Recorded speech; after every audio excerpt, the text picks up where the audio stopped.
Welcome to the... No, not yet. Kyle, PedantiCat is supposed to be our guest this episode. It's time to record. Where is he? I don't know. I'm confused. All we have is this strange box right here. I don't know. How first of all, how are we in the same location at the same time recording this? Second of all, how did that box get here?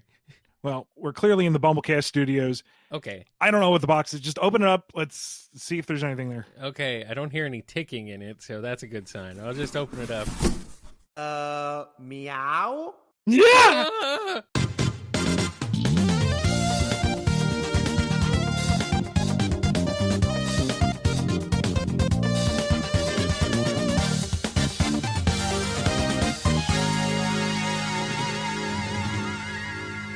Welcome to the BumbleKast. I'm your host, Ian Flynn, the Bumble King, and joining me as always is my Bumble co-host, Kyle, JCRB Kraus. A strange cat-like creature has entered the chat, being the live chat that you're listening to this now. Hello, PedantiCat. Salutations, fellows.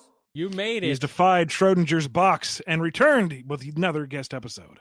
Glad to be here, and I got a fun one for you guys, because since it's the month of love, what better time is there than to talk about everyone's favorite topic that never causes any drama, especially in the Sonic fandom, shipping! Oh, is that why you were in a box? Because you were talking about shipping? Yes, I'm clever like that. Oh, okay. That's good. I'm glad. I hope you came on a boat. Devoted to shipping. Is it? Mm-hmm. Yep, along with shipping, I figure it'd also be fun to talk about how romance is handled and depicted in media in general. Sure. Great. Thanks for joining us. This has been a great episode of the BumbleKast. I'm running away now. Oh boy. Oh dear. Well, it's February 14th. It is in fact that day. Or at least it will be when you're hearing this. So this should be interesting. You were originally intending this to be your first episode, actually. But actually, for those who are listening, this was supposed to be my first ever guest episode on a BumbleKast, but unfortunately there were some technical difficulties. Mainly me. I was the technical difficulty. So, but we will not have that this time. Speaking. We will not have that this time. I'm still here, but the difficulty of me should not be a factor this time. So let's do it.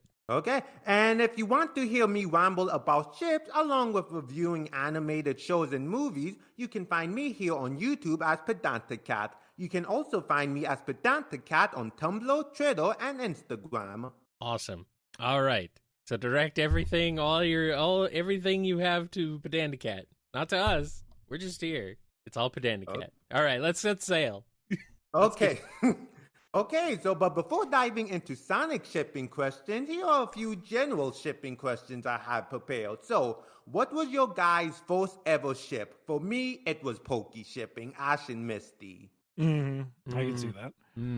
I don't know. Mario and Peach? Maybe. I don't know. It's hard trying to roll back the memories to the very beginning. I mean, they kind of spoon-fed us Sansal with Sad AM. I mean, that was right there from the get-go. That was unavoidable. Some people are bringing up Power Rangers. Yeah, you can see that. Oh, Kimberly and Tommy. Yeah, absolutely. Yeah, or Jason. Oh, that whole they had that whole triangle going, man. Oh boy, it was Sonic Comics all over again. I know the Go-Go Power Rangers comic have done a little thing between Jason and Trini. That makes a little more sense. She could do better. But yes, she could. Okay, well, I guess if you can. That's all I can remember is like Mario and Peach. Really, that's like one of the first where I'm like, where I even recognized any sort of media relationship in media, sorta. Even though that was a very surface level sort of thing. Honestly, I've been shipping long before I knew what shipping even was. Like, along with Ash and Misty, I shipped all the pairings from the 2000. Kim and Ron from Kim Possible, Jimmy and Cindy from Jimmy Neutron. I was shipping trash even before I knew what shipping was.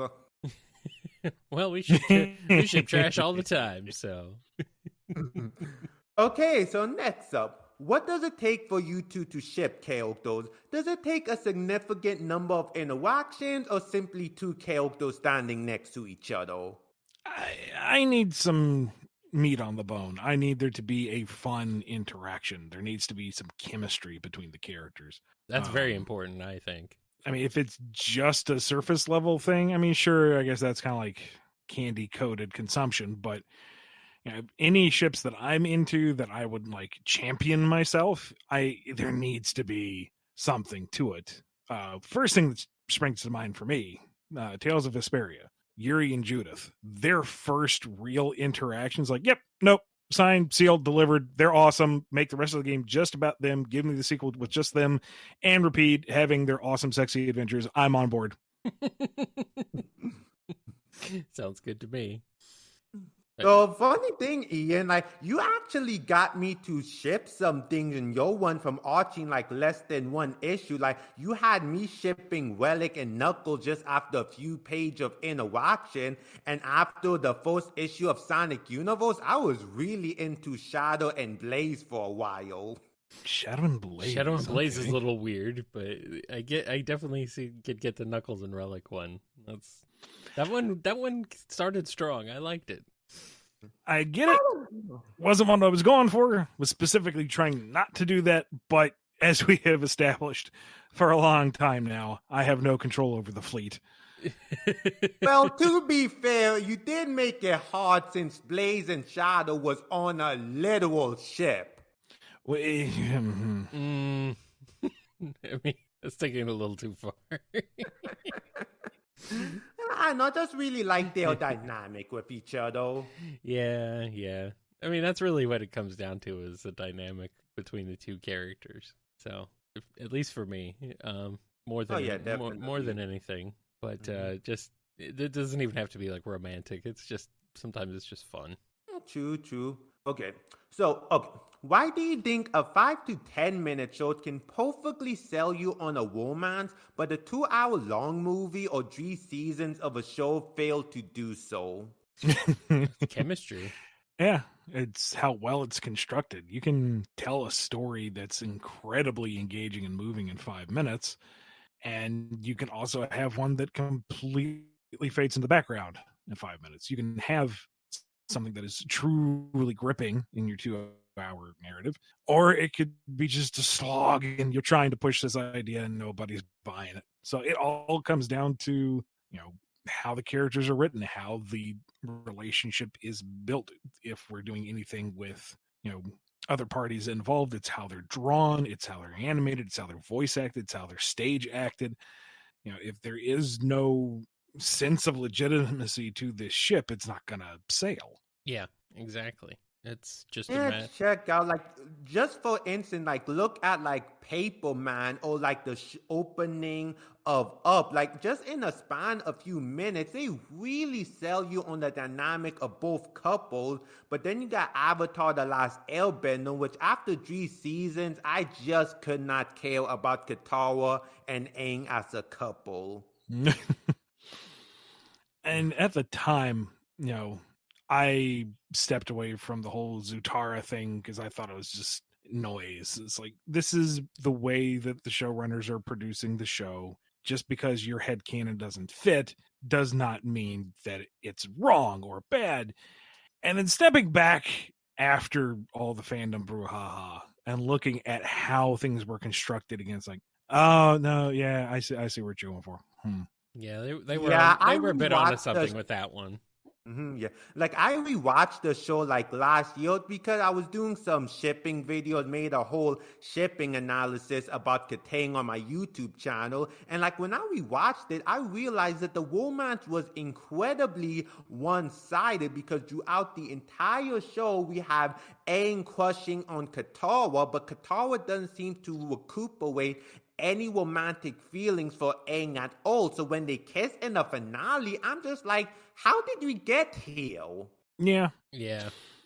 They kind of lampshaded it with Katara being like, look, I cannot address this right now. We have bigger things to deal with. So that there's the implication that she is having feelings. Nah. Yeah, but like then that's follow up with Aang kissing Katara, even though she just said she doesn't know how she feels about him, but he kisses her anyway. At the same time, he's what, 12? That's true. That's true. Yeah, I don't know. And he's, established throughout the show as being impulsive and emotionally driven. I'm not excusing it, but it's also understandable for the character. Yeah, true. Honestly, one Aang ship that I actually got one over thanks to fan art is Toph and Aang, because those two I could actually see working as a couple, honestly. I was more Sokka Toph myself, but I mean, it's kind of funny. And my personal everybody- favorite Sokka ship is Sokka and Suki. I mean, that's how it ended yeah, up, no, right? that's good too. That is a good Yeah. one. Also, best Zuko ship is Zuko and Jin, the girl who was in the show for like 5 minutes but had the best chemistry with Zuko. Eh. You can sip that tea if you want.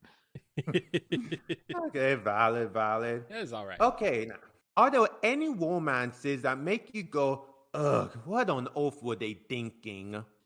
Within fandom, any one of them where it's like you're clearly ignoring every aspect of at least one character or latching on to an aspect that should not be latched onto. I'm looking at you. Anybody within the Genshin fandom who ships Dottore with anyone, no, shame on you. Bad. No, he is a bad man. He does bad things and not in the fun, sexy way. He's like evil incarnate. Don't do that. You can do so much better. Please. Anyone else. Anyone. Yeah, but headcanon that he's maybe not as bad of a guy, Maybe it's an alternate universe thing. I don't know, man. Kyle, they make a long, deliberate subplot of explaining on how he does human experimentation. Like, you find all of his detailed notes. It's, he's a bad man. Well, yeah. I mean, Starline did that too, and people are still shipping him with people. He is also a bad man. He is a very bad man. He's a terrible man. He's a horrible person. Don't do it. He does not deserve love. He's a horrible person, but that's not going to stop him. Yeah, honestly, I've long discovered that no matter how evil or despicable a character might be, they're still gonna be shipped with someone. I don't care how thirsty you are. Don't drink poison.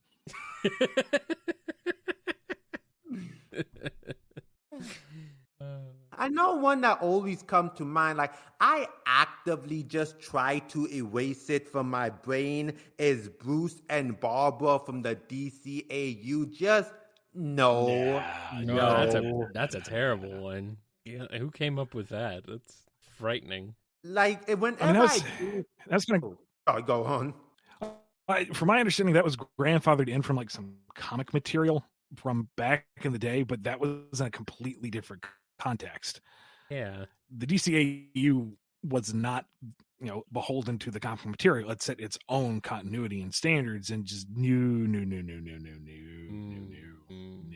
Do not Yeah, want and it's just so weird because first you have it in which Barbara is the daughter of one of Bruce's closest friends, and then you also have it in which she dated Bruce's son, Dick. So just the concept of Bruce dating Barbara is just wrong on so many levels, and do not even get me started on a Killing Joke animated adaptation. Yeah. And then there's Trunks and Mai from Dragon Ball, which just really confuses me. That one's weird for time travel shenanigans and de-aging and just yeah. I mean, it's played kind of for laughs, sort of. They kind of gloss over Mai's whole thing, so there's a kind of innocence to it, but still, that's a weird one. Yeah, like if you just getting into Dragon Ball, I could see new fans who've never seen the original not thinking that much about it, but for any of us who actually knows about the peel-off gang, For context, Kyle, Mai was a subordinate to one of the original Dragon Ball villains back when Goku was a kid. Okay. So by the time Dragon Ball Z comes around, she's at least in like her 30s or 40s, maybe. Yeah. And then through shenanigans, she was de-aged to a child. And then in the bad future, she's grown up again and hooked up with Trunks, who is a child by the time the regular series is going on. So she kind of has puppy love with a kid, even though she's like mentally full on adult, and then they grow up together and hook up. It's a weird one. That is very strange. Very. Nah. Huh. Huh.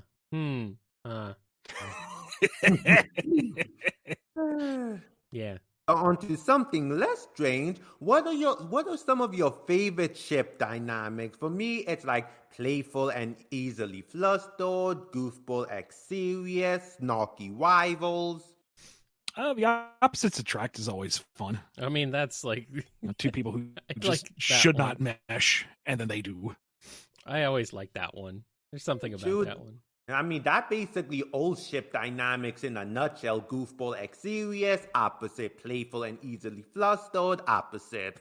But I mean, there's sometimes where their characters can be similar to each other and still be fun. So True. Like, I know one I really enjoy is like the obvious about their feelings, but are too shy or prideful to admit them. So like Kaguya and Shiga, whatever his name from Kaguya Love is War, or even more accurately, Boom Sonami.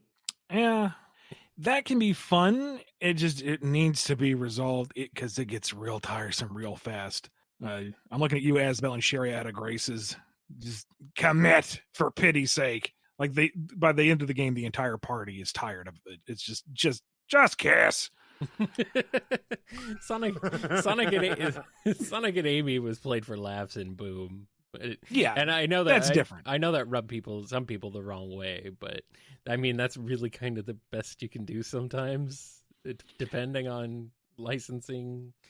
It's a whole thing, you know. I'm also fond of the power couple where they're already on the same wavelength, and when they finally commit, they just strengthen each other, so they go from individual badasses to a singular badass unit. Better together, yeah. Yeah, I always like that. Yep.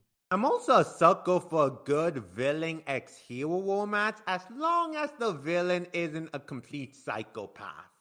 Sure.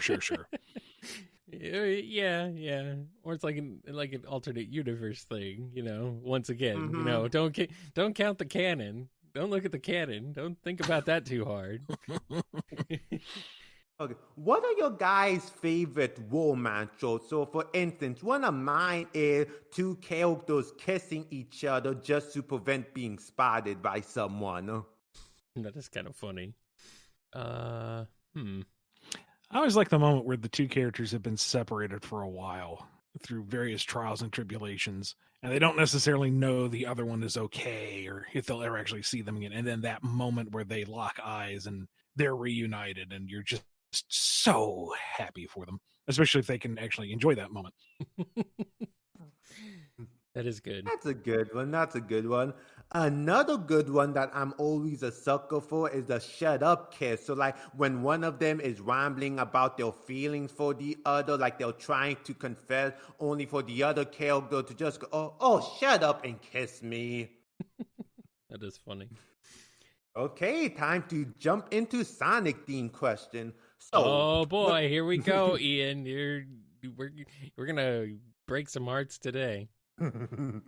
Okay, so with how Sonic X arguably gave us the best Tails ship in the form of Tailsmo, how do you feel about their decision to not only kill Cosmo, but to have Tails be the one to do so? Oh, that was brutal. I mean, Cosmo's arc was great. You know, her growth, both figuratively and literally, as she takes over the evil planet, and, you know, maturing from someone who is always on the back foot, needs to be protected, needs to be guided, to someone who takes the initiative and is ready to sacrifice for the greater good. Huge arc for her. Very happy for her. Tragic, but in that, you know, beautiful sadness sort of way. Tails pulling the trigger is maybe a step too far in that direction, and I am a sucker for that beautiful sadness thing, but like, did he have to be the one? Really? Buddy, I feel for you. If you also read the comics, Sonic comics, Tails has been through a lot, man. Does he really need to go through any more? Like, come on, Yeah. man. I mean, maybe the show writers didn't realize just how much Tails has gone through, but come on. I mean, I definitely get it from a narrative and character point of view as to why Cosmo died, but at the same time, couldn't they have just let Cosmo and Tails be happy? Because when I watched the Japanese version, I was legit bawling my eyes out. And Yeah. sorry.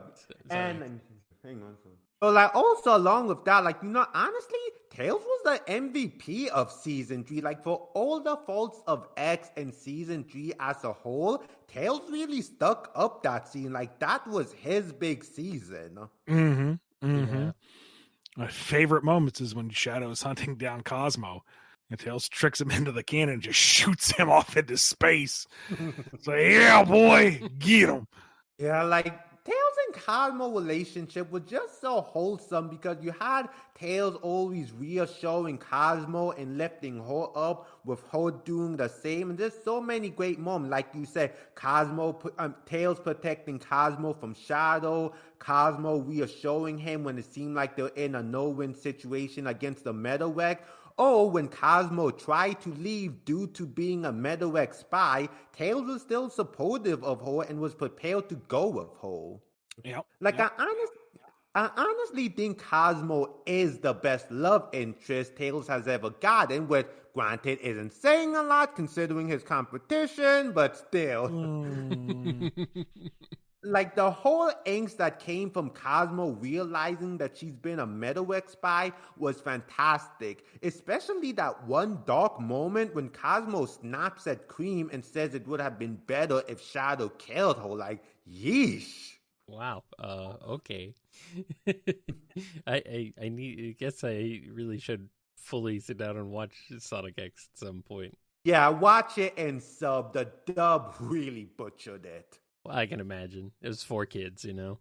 Though continuing on Tails' ship, Ian, were you setting up something with him and Lai Moon due to their interactions in the Journey to the East arc from Sonic Universe? Nothing serious, just kind of, cutesy, make eyes with each other. Okay, fair. Okay, so when it comes to Amy's ship, people always ask you about Son Amy, but what are your thoughts on some of the other Amy ships? So Blaze Amy, Shed Amy, Soul Amy, Nux Amy, etc. I will not endorse nor condemn any ships. Sail whatever ship you want. Go out into the wild, blue yonder. Be free, be happy. Definitely do not endorse any other ships involving Amy. No, don't do it. I mean, it is pretty neat how because of Amy characterization, she meshes surprisingly well with a lot of the characters, even more so than Sonic, I would argue, though she does seem to have a thing for speedsters. Yeah, she's, a very open and giving and loving individual. She's always the one who's going to put herself out there first. She's always the one to give the benefit of the doubt and to be supportive. And, that goes a long way to forging any kind of relationship with anybody. Yeah. True. I know, like, outside of Soul Amy, my favorite Amy ship would probably be Blaze Amy. Like, I can definitely get behind that pairing. I like it. I'll sail that one. So, okay, if you could pair Amy with anyone else from the cast, who would you pick? Sonic, just... Yes, Kyle, who would you pick? Sonic, just so people don't get mad at us. You think that's going to deflect anything? At all? I mean, we'll just keep it as it is, because any more and it gets worse. You pick one, it just changes with the trajectory of where the projectiles come from and everybody Whatever. else. You just let it. Let's lose. Just do your own thing, guys. Don't worry about what we think. We're nobodies. I'm definitely a nobody. Don't worry about what I think. Comedic non-committal answers aside, Given my position with a lot of things with Sonic now, I think it's probably better and safer that I don't actually endorse or weigh in one side or the other, because, it might be taken as a sign of something to come, or last thing I need is more accusations of bias. So it is a topic that is brought up every now and again in the meetings, and it's something that is on our collective minds, but it is part of a group discussion. So The Sonic that's lore, probably all I can really safely say about it. the Sonic Lore Council.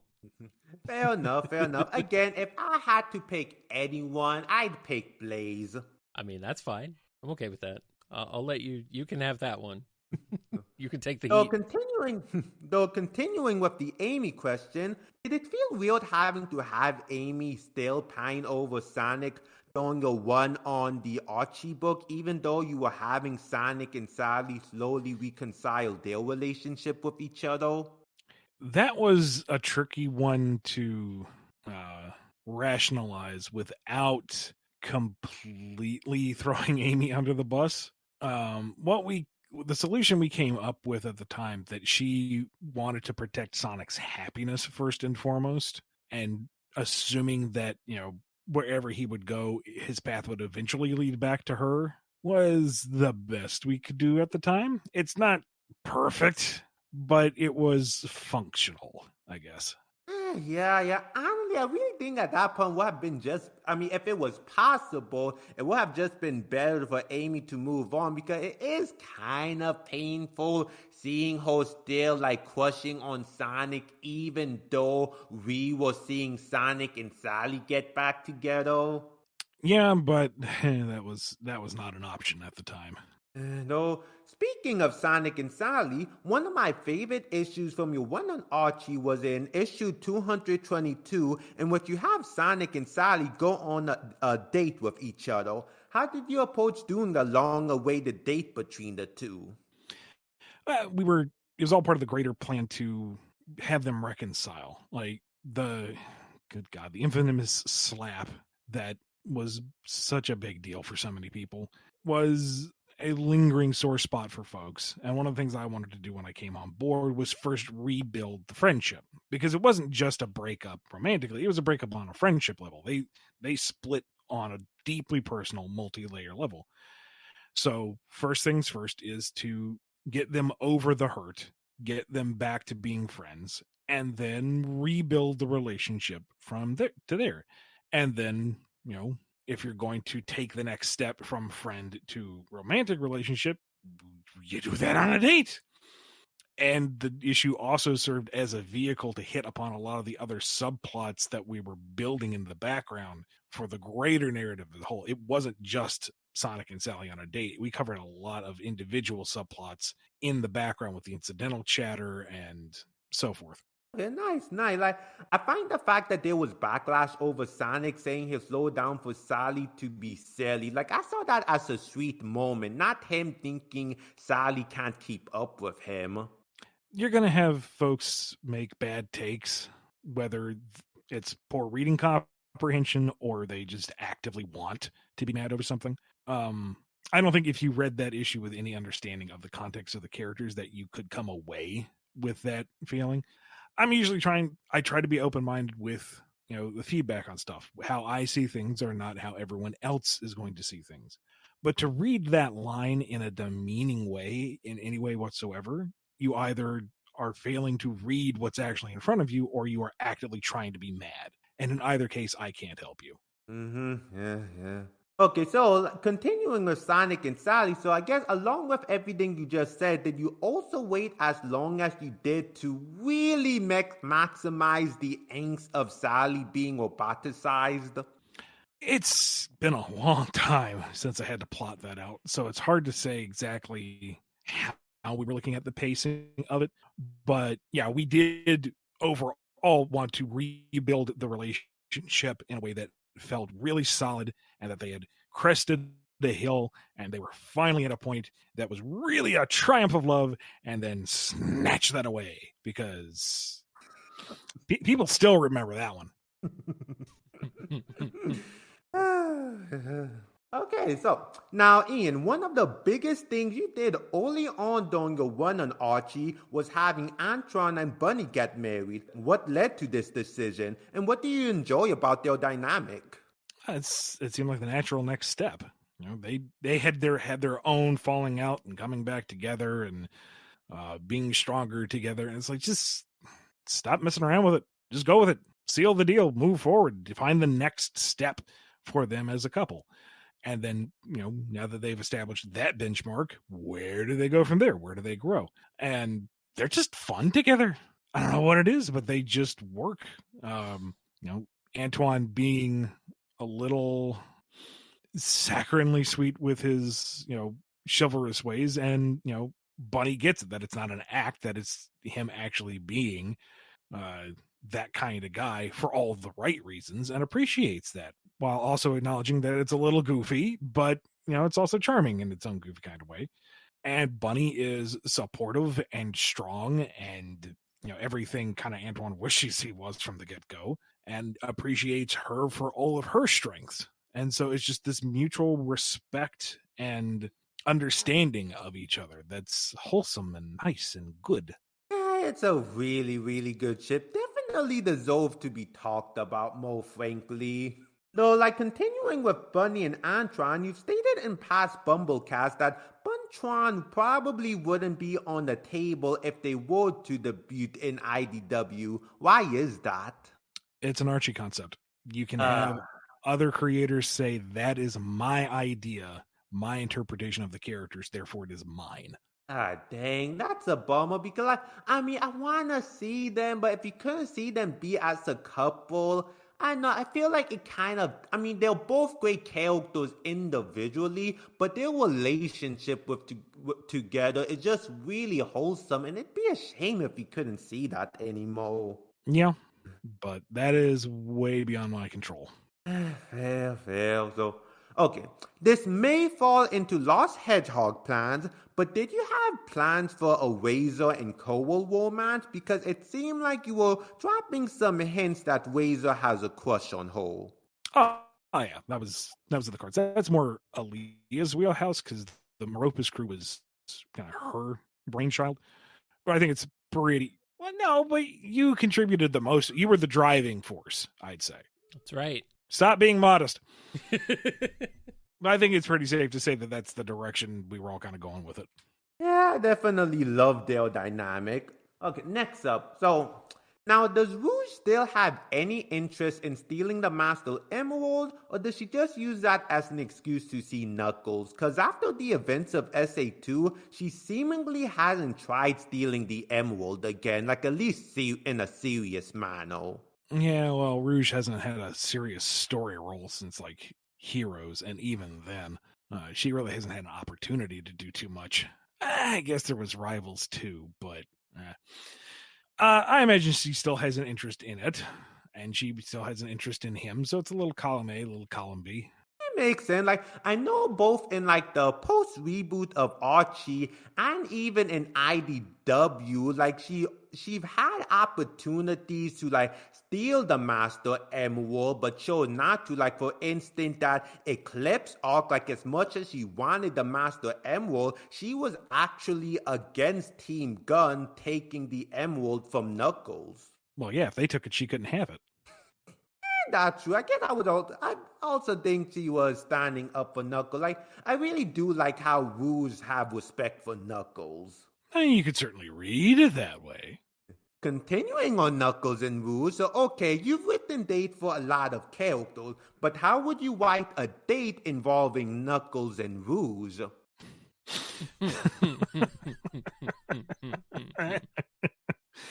Well, for one thing, Knuckles doesn't know it's a date until the end.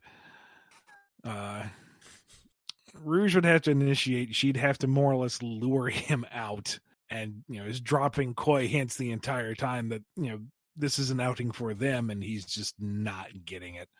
And it would ultimately end with the reason why they really don't sync up is she cannot stand his density. He is just too much of a brute for her. She needs someone with a bit more finesse. It's kind of attractive, sure, but she has her limits.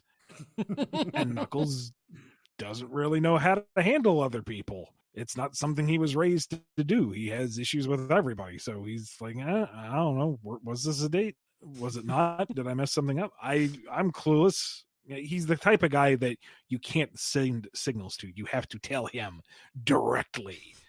So he just goes back to work. I can relate. Also, would he even realize what a date is, or would he just think about, dates, the fruit?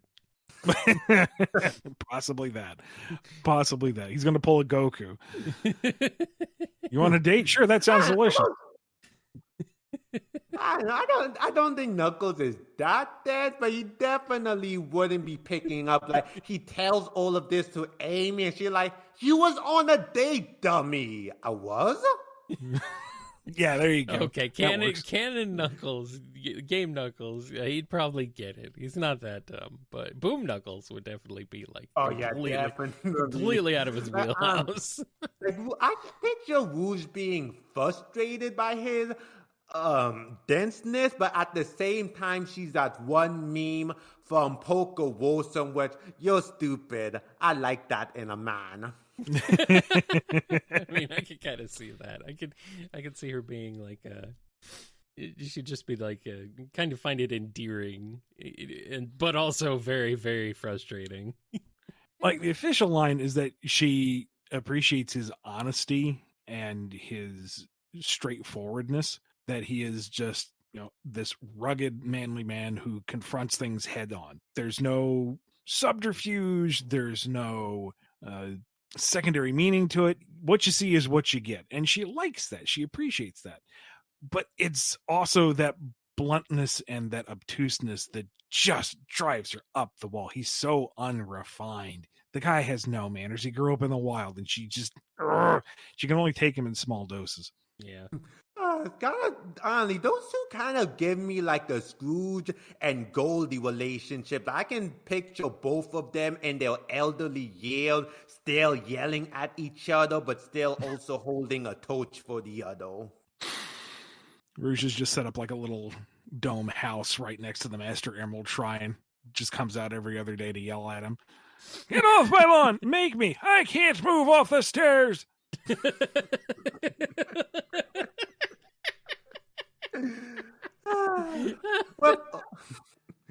With all that said, their dynamic in Prime, at least in like the New York City universe, is actually really wholesome, and the two actually make for a pretty good team and have pretty good chemistry with each other.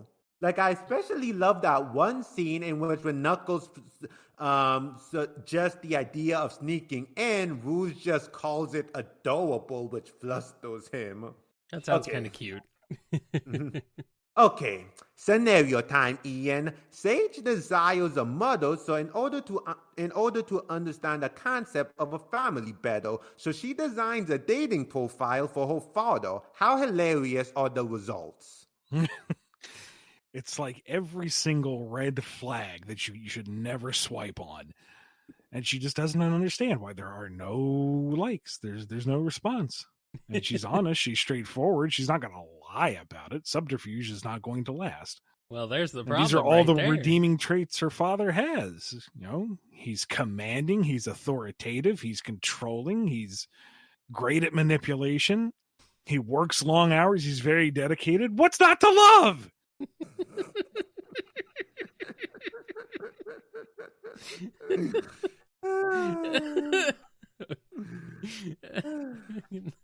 That's pretty good. He yells all the time. He's physically violent. Why are you not swiping left? Right. Whatever. I don't know how the app works. I don't either. I wouldn't be surprised if Starline tried catfishing Eggman. Yeah, he would. He totally would. And Eggman's looking at this profile going, "Nice try, Starlinda, but I see through it." Starlinda. Starlinda. Okay. It's not even trying. Okay, so I know it wasn't going to happen given the mandate, but if those weren't in place, would you have wanted to play around with Knuckles X Relic? Because my shipping senses were honestly tingling a lot when I read their interaction, and they actually gave me Tarzan and Jane vibes. Personally, no. I wanted them to be friends. I wanted Knuckles to have a friend, someone he could rely on, someone that could rely on him, someone that could be a good character to bounce off of without the complications of any romantic entanglement. They were just meant to be friends. He says, standing on shore, waving to all the ships passing by. Sorry, Ian. Well, You, you you, only got yourself to blame, Ian. You wrote their dynamic too good. How could I not ship them? People can be good together without having to go out with each other. They don't have, yeah, I mean, it's true. They didn't have to necessarily fair, be fair. together, but still. Yeah, They had a good dynamic with each other, so they had a good friendship. So if the next logical step beyond that did happen, then it would have been logical, I think. Would have made sense. fair. I mean, we are lacking on like good male-female friendship, and like on the True. one hand, I realize that, but on the other hand, gosh, these two are really cute together. They did have a good dynamic. I really liked Relic. She is sorely missed. Same, and Fix It. Don't forget Fix It. Yep. Okay, so Ian, in the Treasure Team Tango arc, you created one of the best Sonic ships ever, Blaze Mega. How did you come up with the idea of Omega crushing on Blaze? Because it's a joke. It's a good punchline. You have the highly impersonal, extremely violent, single-minded robot appreciating the only other person who can cause the same level of collateral damage. But it wasn't, meant to be a ship. It wasn't meant to be anything more than a punchline. He says, standing on the shore, waving as the ships go passing by. I mean, I think most people understand that was supposed to be kind of a joke, but it still kind of works, I don't see it being particularly long lasting or anything, but I think it's a funny joke. I think is what makes it appealing too. So it's just a good joke, Ian. Just take credit for the joke. So the bigger question now would be, if Blaze and Omega had a kid, would it be a toaster, a flamethrower, or a jetpack? It'd be confusing. I think the answer is yes. Maybe it's a microwave oven, something that should be measured and produce good things, but if you throw enough metal in there, it'll explode.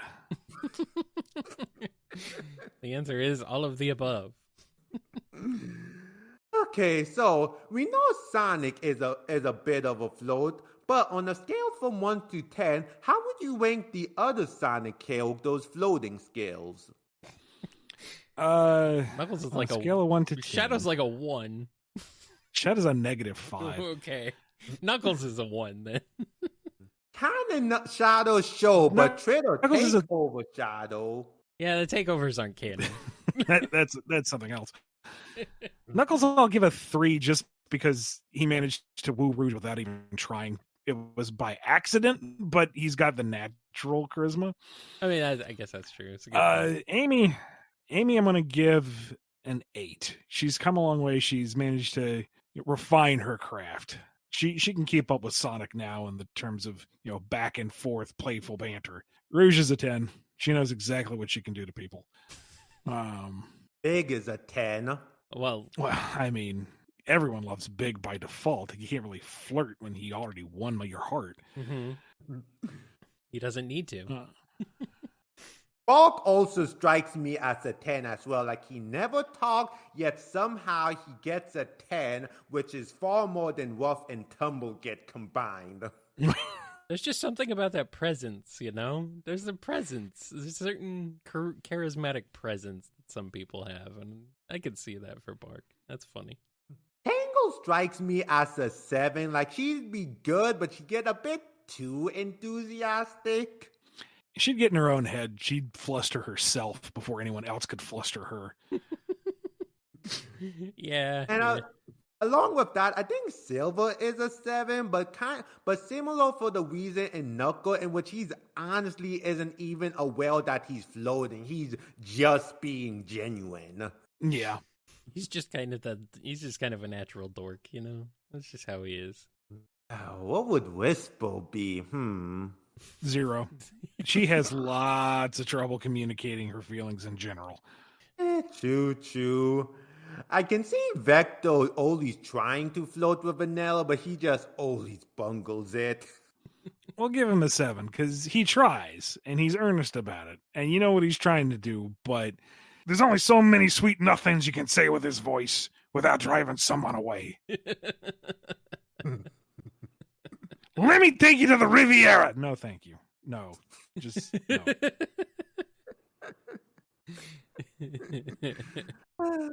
Okay, so now Ian, would Nicole be jealous if she caught Sally playing a dating simulator game? No, but maybe that dating sim suddenly has an update and the one Sally was working towards suddenly looks like Nicole. How did that happen? Who decided to make this patch?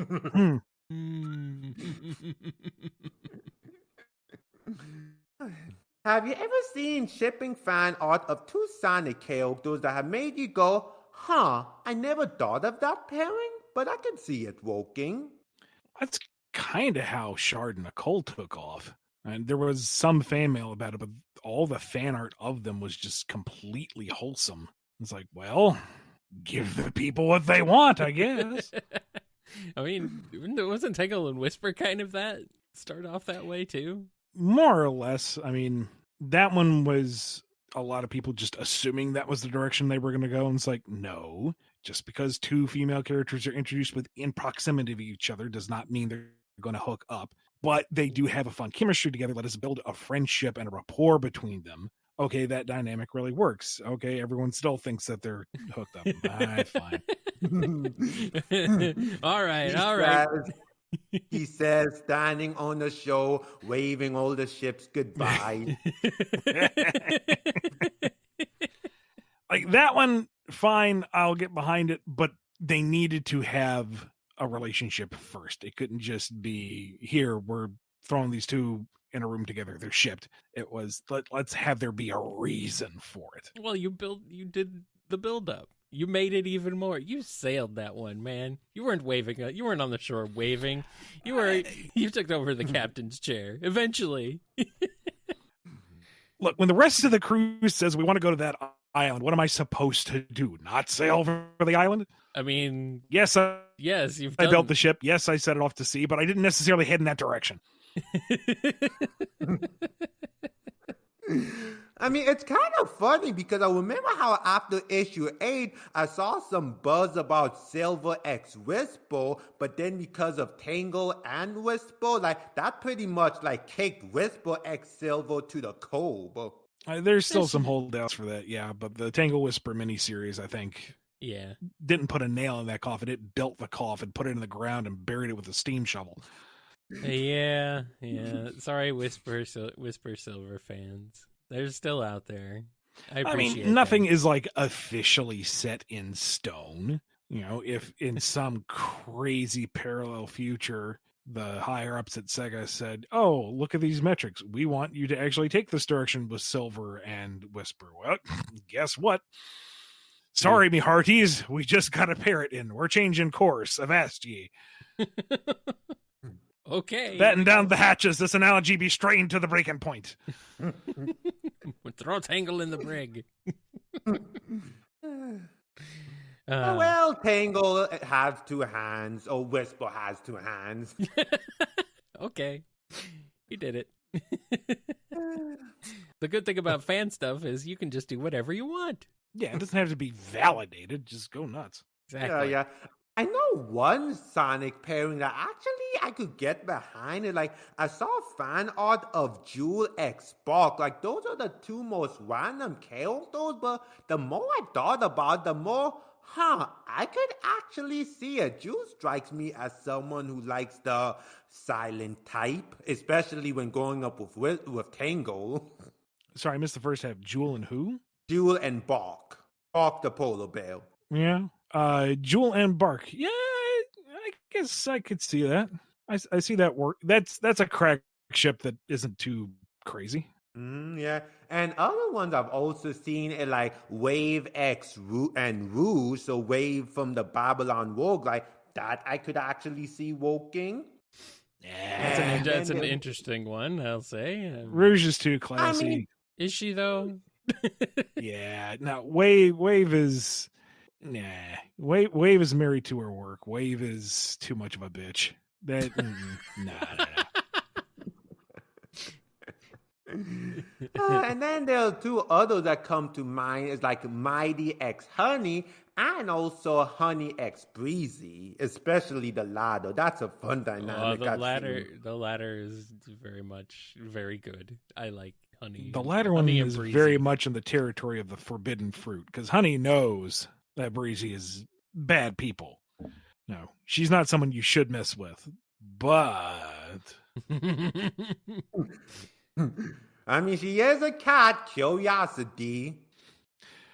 Oh, there's a way I could spin that expression, but I'm going to keep this a G-rated show, so let's keep rolling.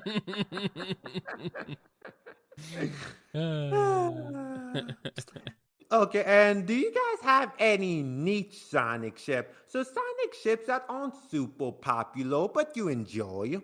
Standing on shore. Kyle, this one's yours. I mean, I don't know what ships are super popular and which aren't really. I mean, I know what the two are. Like the two main super popular ships are. But I'm like, I don't know. No. I guess I mean Honey and Breezy is a good one. They're fun together. I think that could have been built on. That would have been a fun and interesting, at least friendship or something weird like that. Some kind of weird fiery friendship rivalry sort of thing. Yeah, true. I don't know, man. Definitely not Tails and Mina. That was weird. Yeah, I think we're all a little confused by that one. although the design of their kids are actually really cute. I love their designs. Yeah, but you know, really it's not weird. it's not worth it. Knuckles and the Emerald. There you go. There we go. That's a good one. Rouge X the Master Emerald. I mean, that is funny too. Hey, I like it. Hey, it has more than two facets. It's true. It does. I mean, we've seen Knuckles shatter it multiple times. He could just do that again, and you could each have half of the pieces. Okay, so moving on to the next section. So, do you guys ever find it annoying how for a lot of prominent pairings in Marvel and DC, they will constantly have them be on and off again instead of finally just having them get together? Yeah, that's tiresome. But it will always roll back. It will always return to status quo when the next writer comes on board. Yeah, You gotta like Ian says, they put all the toys back in the toy box and that's it. Yeah, but just make caring about the relationship so frustrating since you love them as a couple, yet the big two keep on breaking them up or not get together for infuriating reasons. Like a big example that comes to mind, look at Peter and MJ from like the past 15 years. We go from them being married together for like a good while to them splitting up because of One More Day, in which they're on again and off again during Plot 1, and then they're back together during the Spencer one, which really helps reaffirm their bond and show us why they work together, only for us to go to the Cohen Spider-Man one, the Zeb one, in which not only are they broken up again, but MJ is in a relationship with some random guy named Paul, with him also having two kids who we really don't know anything about after 2 years. And like now Peter and Felicia are back together, which is real because Felicia and MJ are now friends, and ugh. You think it's only 15 years that this has been going on? When it comes to Spider-Man, I'm pretty sure this is baked in from the get-go with the character, unfortunately. It's a desire to be universally acceptable and evergreen while also having a sense of continuation and meaningfulness, Yeah. you can't have your cake and eat it too with that kind of story. And that's kind of the trap that all the Kate books are stuck in right now. They are Yeah. beholden to the small audience that wants things to not change, but change and be interesting at the same time. And everyone else is just tired of the cyclical nature of it. So Yeah. if I could, descend from the heavens and put an edict in on this, I'd say have like one legacy title that continues to cater to that particular audience, have the hookups and breakups and different colored goblins and oh he's good and now he's bad and he'll be good again later and whatever. And then do dedicated small runs with a particular team. 1 or 2 year run, give you a manga style, story arc, tell it, you're done. No crossover, no continuous evergreen continuity. Just tell the story, be done with it. And if it has legs to it, if people are enjoying it, if there are more stories to tell in that particular incarnation and setting, go with it. And when it's not, wrap it up. Be done with it. It doesn't need to be a cataclysmic cross dimensional finale. Just tie a bow on it. Be done with the story. Tell a story arc. Take the characters in a direction and be done with it.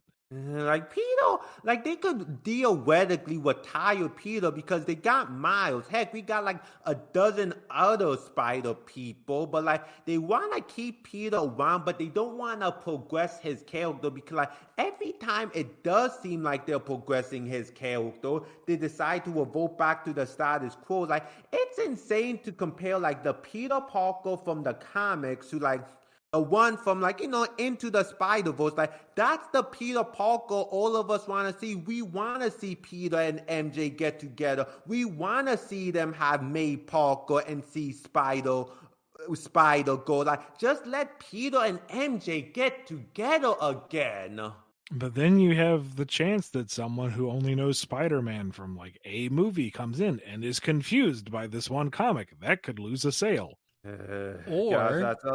Or inevitably, because of the cyclical nature of things, they'll just break up again, and it'll just go over and over and over and over. Spider-Man will never end. And that only make one more day all the more frustrating because originally Peter and MJ was apparently just supposed to get a divorce, but for whatever reason they thought getting their marriage undone by the literal devil was a better idea. Well, it's certainly more dramatic. Yeah, can't fault you there. I mean, does it fly in the face of everything about that the characters stand for? It's completely illogical within the context of everything that's come before. No, yeah.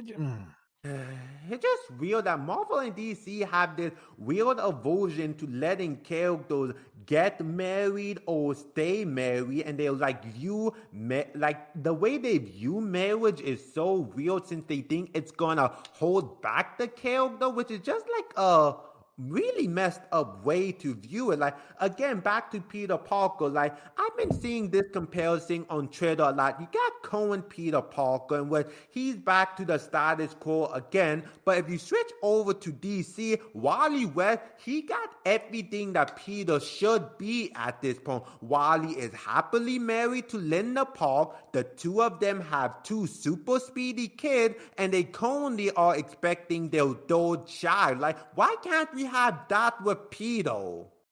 I hope Wally doesn't get that taken away, but I would presume that there probably will be some point where they will end up resetting that. I'm sorry to say. Well, there's also the matter that like Wally is not the singular Flash. There have been other Flashes that have kind of tagged in and tagged out. That's true too. Peter is kind of the Spider-Man. You've had Ben, you've had Miles, you've had others come in and kind of take up the mantle or take over for a little bit, but it's always with the mindset of they're not Peter. It's not the same kind of legacy that the Flashes have. Same thing kind of goes for Superman and Batman and some of these other characters, is that the original character is seen as the quintessential version, and everyone else is seen as a replacement, not an inheritor. See, that kind of make the whole legacy character feel kind of hollow because they give us all these legacy characters, implying that one day they'll actually take the mantle of their mentor, but it almost never happened. Like, the only exception was when Wally took over for Barry when he died in Crisis, but then Barry came back to life 20 years later and Wally was screwed over for a decade. Yep, that's the rollback. It's one of the reasons why I think Terry McGinnis out of Batman Beyond was so well accepted was that the story moved on. Bruce didn't come back. One of the other Robins didn't take the mantle from him. Terry earned his place and took over. He is a different Batman. He is a legacy character. He's picking up the tropes and the themes and moving on, but it is his own incarnation. In the same way that when Wally took over from Barry, it was Wally's way of doing things. Or in showing my age, when Ben took over from Peter and became not just Scarlet Spider, but the Spider-Man for a bit. It was his legacy, his supporting cast, his direction. So that's the thing, is you have to move on. And if the question is, oh, well, what happened before? Make it bite-sized, make it accessible, but, progress, because otherwise you have this revolving door of always going back to the same plot beats, to the same supporting cast, to the same characters, and all of this growth and change is meaningless. And every time a new creator comes in, they always want to write what they know, so if they're fans of older Peter Parker stories, if they're older Spider-Man stories, they kind of want to roll back to what they knew, what they know as a kid, and they come in and they reset things, change things up, and that's just kind of how it goes, unfortunately, with these long, ongoing characters and stories. It's frustrating. Also, I feel really bad for Ben Riley fan. Like, I don't know a lot about him, but I know a lot of people hate the direction Coney been taking, because I'm not sure if you're aware, but like, Ben is like now a villain again. He's going by Chasm. He tried taking over New York by unleashing hell upon it. It was a whole thing. I've dabbled in it, and I don't know. For one thing, Chasm? He's a spider person. He's got the spider motif. Chasm? Does he have chasmatic powers? Does he create chasms of some kind? What is chasm? What does that even mean? I think it's supposed to mean like the chasm in his memory. Okay. All right. I mean, it's still dumb. I am amnesio. Okay, what does it have to do with your spider powers? I don't remember. I mean, there's only so many cool words left for key characters, I guess. I don't know. Though, like, continuing with the whole marriage, so, like, in that regard, why do you think Superman is one of the few A-list heroes that are the exception to the marriage rule? Like, for almost 15, it'll be coming up to, I want to say 15 years, in which Clark and Lois have been happily married in the comic, with them not only having a son, but them even recently adopting 2 more kids, yet DC won't let Bruce and Selena finally get married. I think it's multifaceted. One is that Superman is supposed to be iconic in a number of ways, so having him be a wholesome, supportive family man is kind of expected of someone who embodies truth, justice, and the American way. And he, in general, is about, community and being stronger together and just being a nice guy in the truest sense of the word, not what that expression has become lately. And you kind of expect that happily ever after for him. He is the light. He is the good things in the world. Whereas Bruce, there are those who I feel like have conflated misery with his character. And that is an aspect of it. Sure, it was his driving principle initially, but it's not his sole defining feature. He is, I feel like the whole darkness and angst, no parents thing has been flanderized at this point. Mm-hmm. And what I did follow of the BatCat wedding arc stuff, that was a real slow burn. And what I read of it, really seemed to be covering all the bases, rationalizing it from multiple characters' viewpoints, really building it into something so that it made sense that, Selena, who it should not be one to get tied down, would accept this kind of thing. And Bruce, who has such a hard time making personal commitments and letting people in, is allowing himself to be happy. So that when it came to the big dramatic surprise, they're not going to do it after all, it didn't feel like a dramatic gotcha. It wasn't Sally getting roboticized and that's love denied. It was just kind of a, ha, you got invested in this. We're going to wrench your heart out because that's the cheap and easy way to do it. Like all of the buildup, all the groundwork that went into it to make it believable and like you have earned this was tossed out for a reason that Selena should have understood from the get-go wasn't accurate. Her rationale for walking away contradicts everything that had been built up to that point. So and now if they go in that direction again, they've poisoned the well. You would have to rebuild it again to that point, and no one's going to buy it because, fool me once, shame on me. Fool me twice, you're DC Comics, I guess. Well, it sounds like what they wanted to do it, and then they just kind of chickened out at the last second, just reined it back. We're like, nope, never mind. That's what it sounds like. Was that? I don't know if that's confirmed or not, but that seems kind of like the direction I just really hate because you're right, Ian. I remember watching this one video that talked about why Batman needs a Robin, and like one line the guy said, like the story of Batman starts with a guy losing his family, but in the process he gains a new family. He builds a new one. So let Bruce be happy. Give him a happy ending. Yes, he's dark and brooding, but gosh darn it, if any dude deserves happiness in his life, it's Bruce. Like one of my big hang-ups with Batman Beyond, or like even the future of the DCAU, is like I don't feel happy seeing Bruce be all grumpy and alone and like most of the people in his life cut off, because I want Bruce to be happy because he deserves happiness. I want my heroes to be happy. Yeah, and building off of that, number one, it goes back to my point earlier, is make the commitment to the change. Like that's part of the reason why folks enjoy the original run of the DCAU was that it went somewhere. Changes to the characters stuck. And while they were still iconic and they still had their, original roles more or less, there were advances for them. And when you get to the Batman Beyond era, you see what it has cost Bruce in his personal war. But then through Terry, he starts to reconcile. He starts to re-find that found family. So he is getting that happily ever after. Belatedly, but, it's Bruce. It makes things complicated.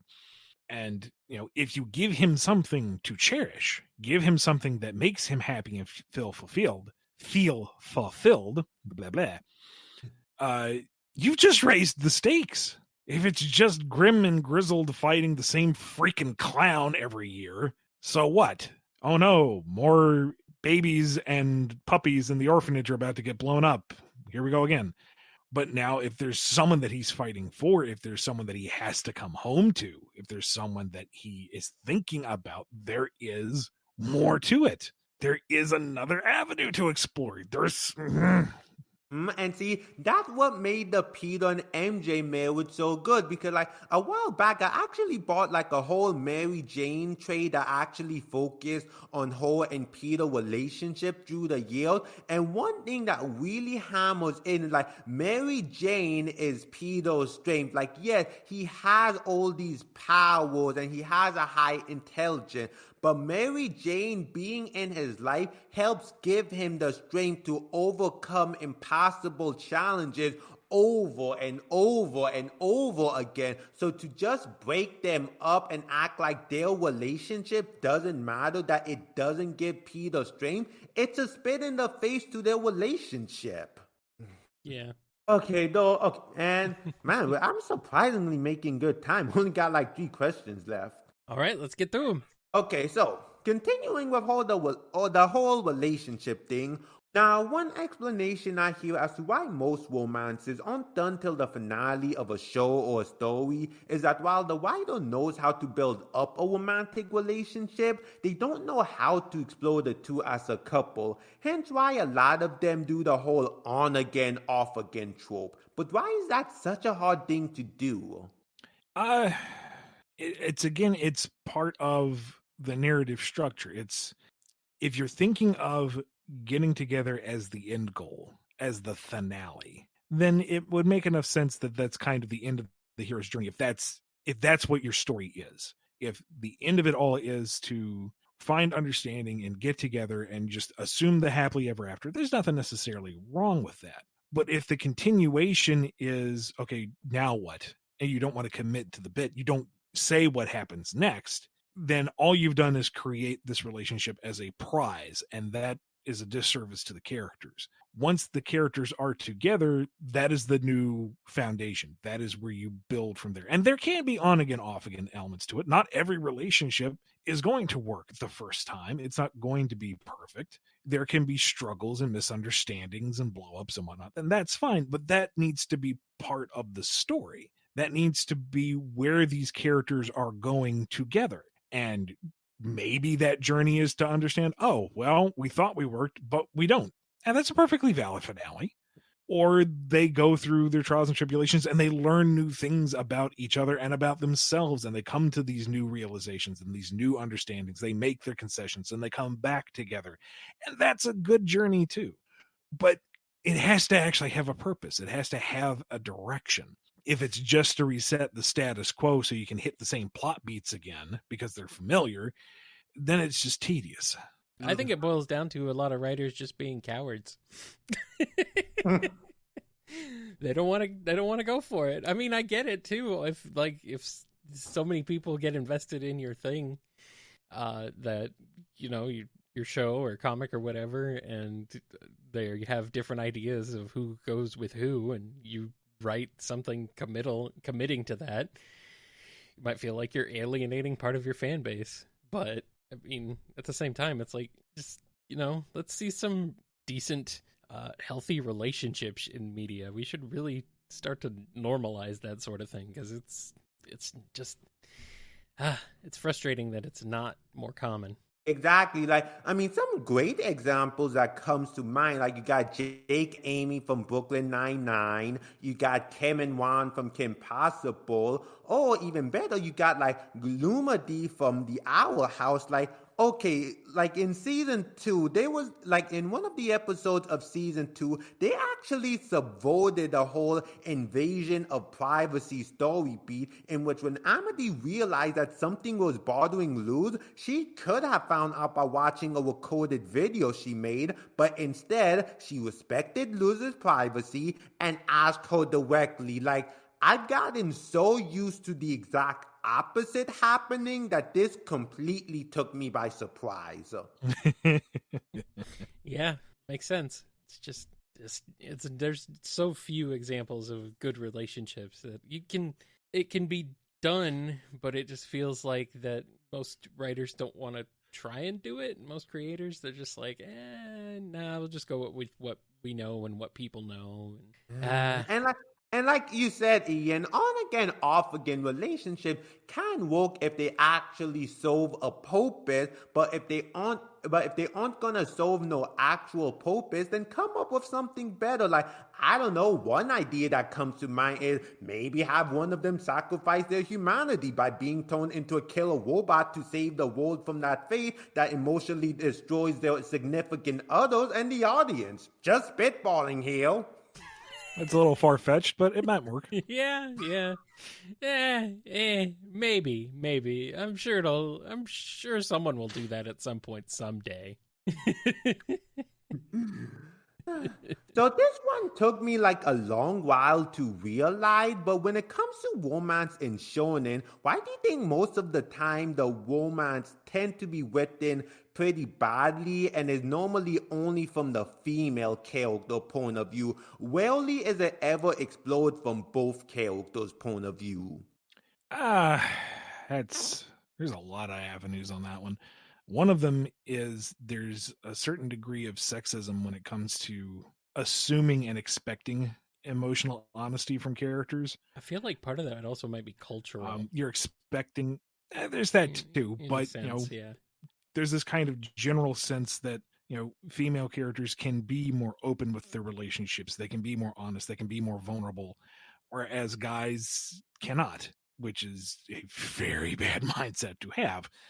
I feel like we're skewing away from that a little bit nowadays, which is nice. But I believe that's one of the more prevalent and ongoing problems. Yeah. Yeah, like when it comes to like the only time I can think of men in shonen expressing romantic attraction toward other, that typically always relegated to the pervert. Never is it ever actually the main character. Yeah, and that's not really a romantic angle now, is it? Yeah, Mm.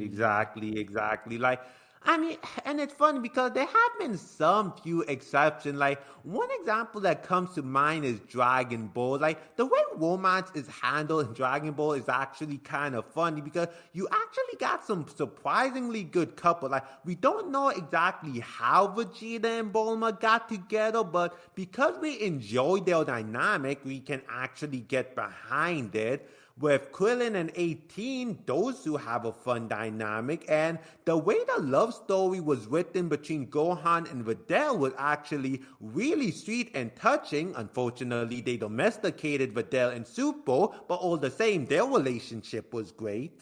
Yeah, But and Goku and Chi-Chi are kind of played for last, but at least you can see where that came from.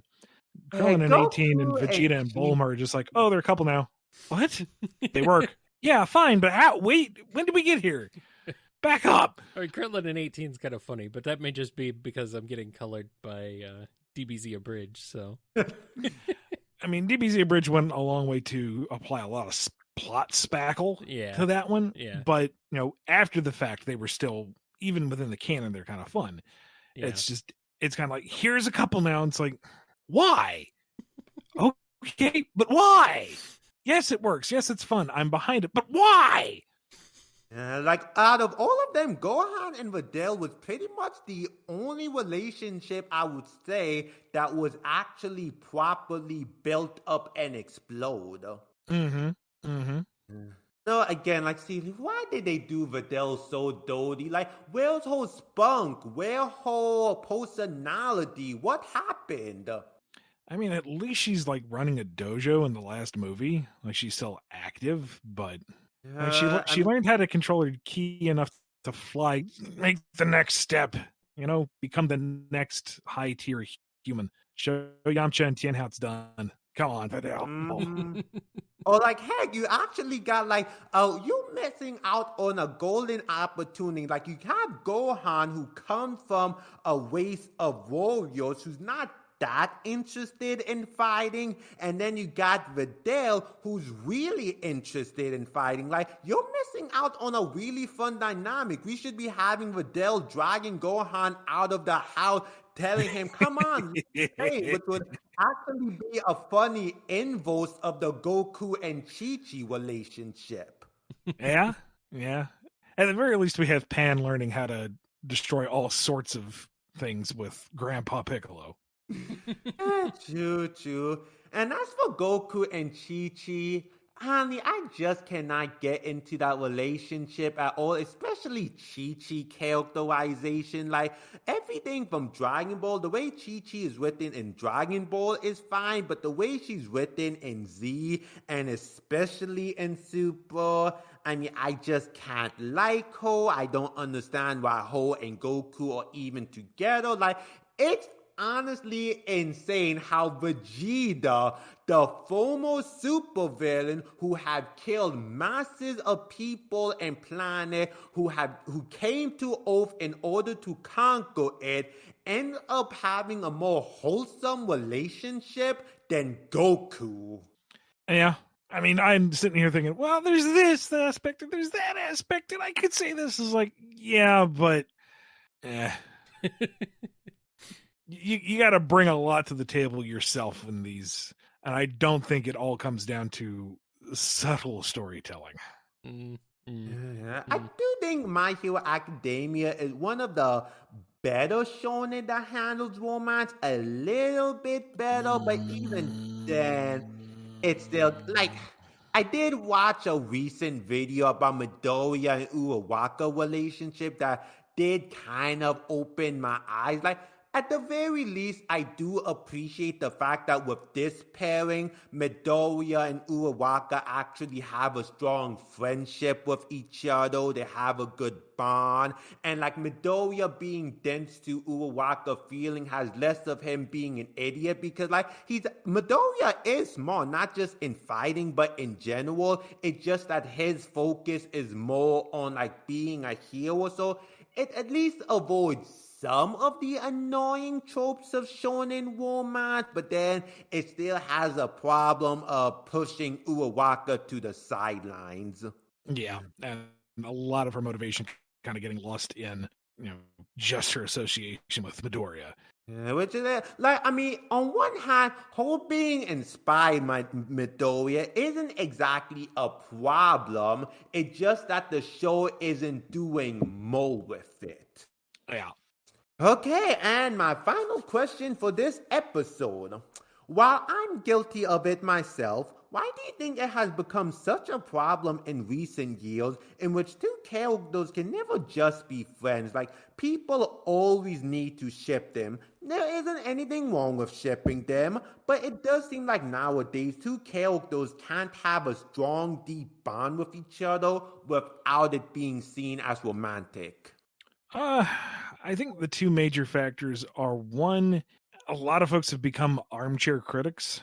They've got their handful of trope understanding and feel like, oh, I see that this is the ship being built because I have a surface level understanding of narrative construction. Therefore, I'm going to get behind it and I'm going to seem so smart because I figured it out and I'm going to champion this and blah, blah, blah, blah, blah, blah, blah.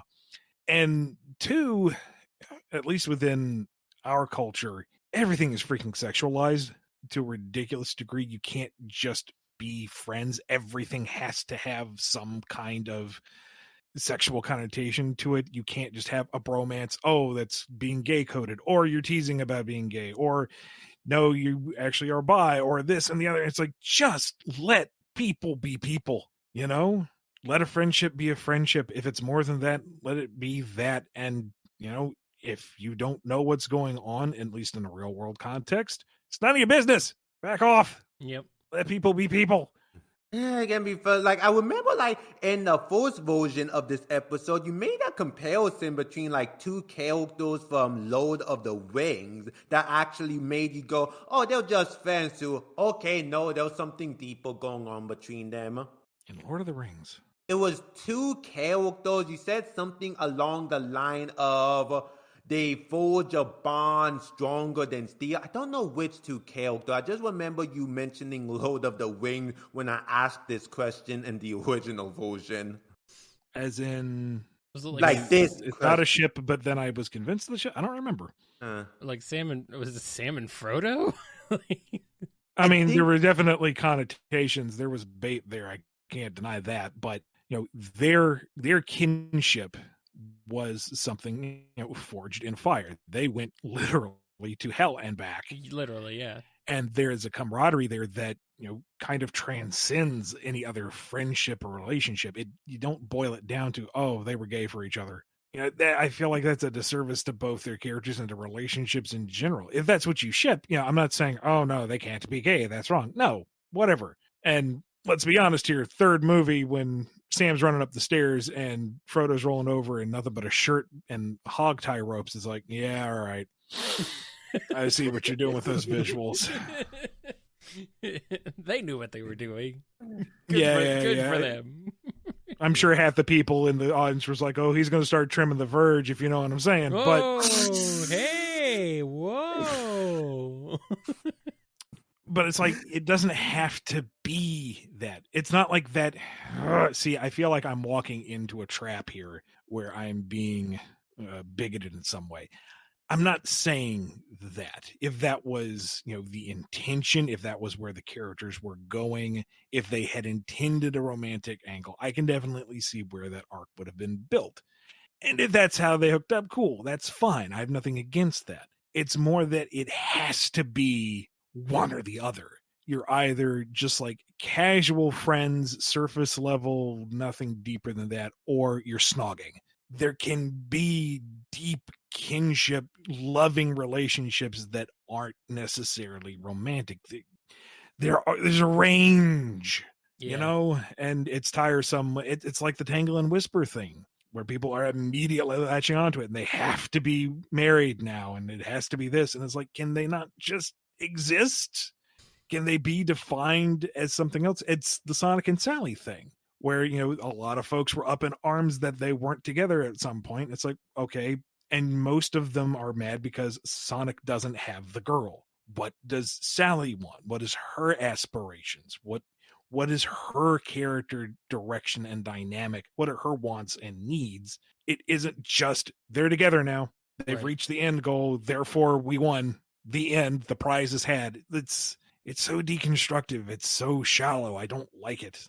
I think I have like 5 separate points floating around in the ether, but it is frustrating. Yeah, it can definitely get frustrating. Like, I've been in my fair share of fandoms, especially in recent years, and just from day one, people will be convinced character A and character B are going to be together. But if they aren't, and instead the show decides to pair character B with character C, people will get up in arms about them, like baiting them or tricking them, even though, no, that wasn't the intent. They were supposed to be just friends. You were just reading way too much into it.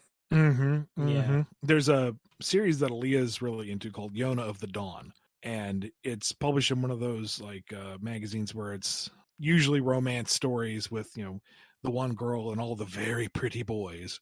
And Yona is the one girl amongst the very pretty boys, but it's also a extremely violent political drama more than anything else. Oh, the number of heads that go flying, it's visceral. And the thing is, like, at the very beginning of the series, semi-spoiler warning, but this is like episode 1 stuff, so come on. She was all hot for her betrothed, Suan, but her bestest friend growing up, Hack, held a torch for her, and they were super good friends. And he's like, well, they're royalty, I'm just kind of like bodyguard, I'll just have to be happy for them at a distance. And oh, that's bittersweet and whatever, and you see where this is going, right? Until Suan leads a bloody coup, kills Yona's father in front of her, and then she nearly dies. There is still folks thinking, oh no, she's intended to hook up with Suan. But with the patricide on her birthday, no less. And this reoccurring theme of him just having no emotional attachment to anyone, ever, anywhere. People in relationships are kind of annoying for him. And then everything else with Yona and Hack going off on the run and being together and kind of flirting and kind of denying their feelings and then openly confessing their feelings for each other repeatedly. No, this is all fake out. She's going to hook up with someone. How dare you suggest that Yona and Hack? It's like, what do you do in that situation? Nothing. There's nothing you can do. It's just, that's just it. Sometimes it's just, sometimes it's just lost. Anyway, for Aaliyah's sake, hunt down Yona of the Dawn. The latest chapter had Yona pull this big all according to Kakeku moment.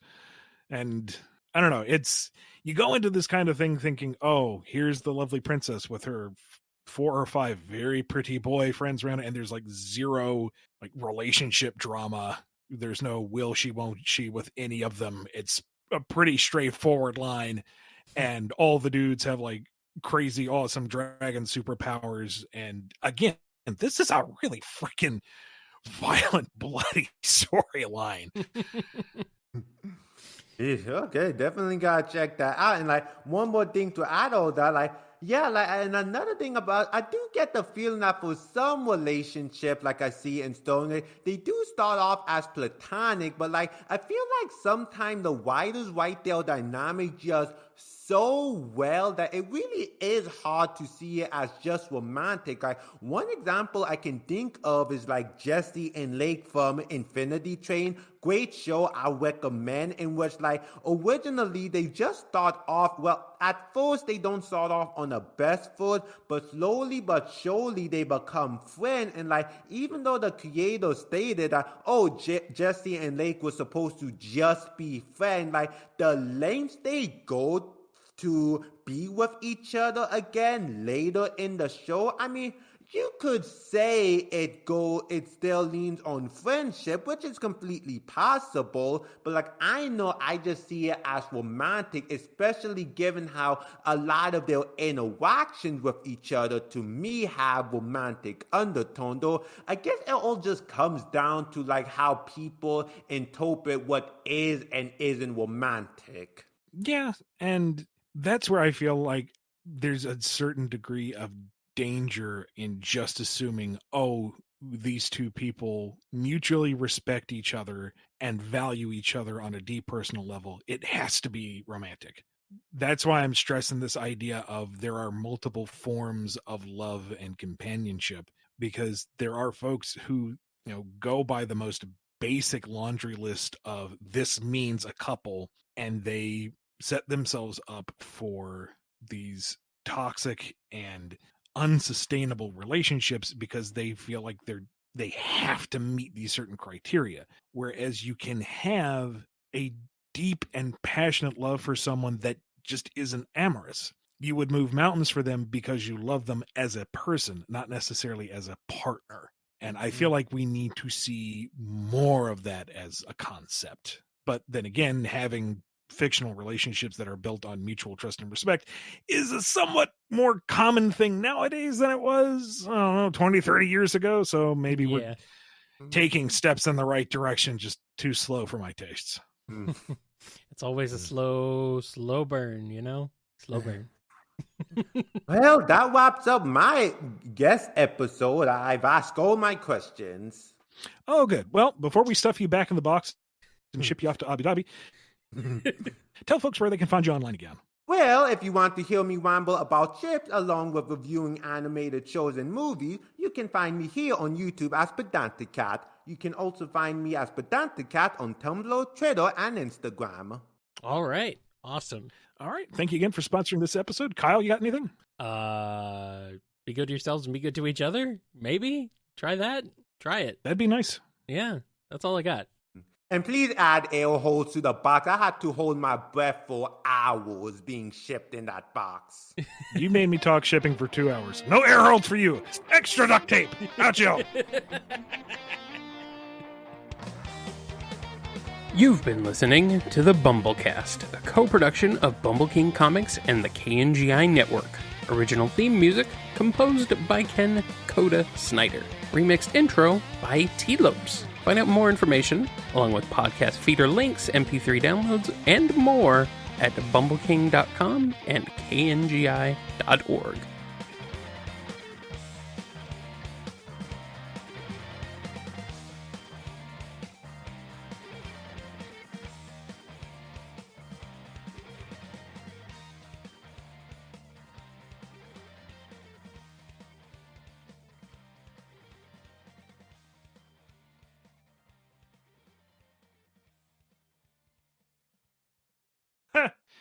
Just a heads up, apparently we have a thunderstorm going on, so Cool. I don't think we'll lose power, but if I suddenly disappear, Cool. that's interesting.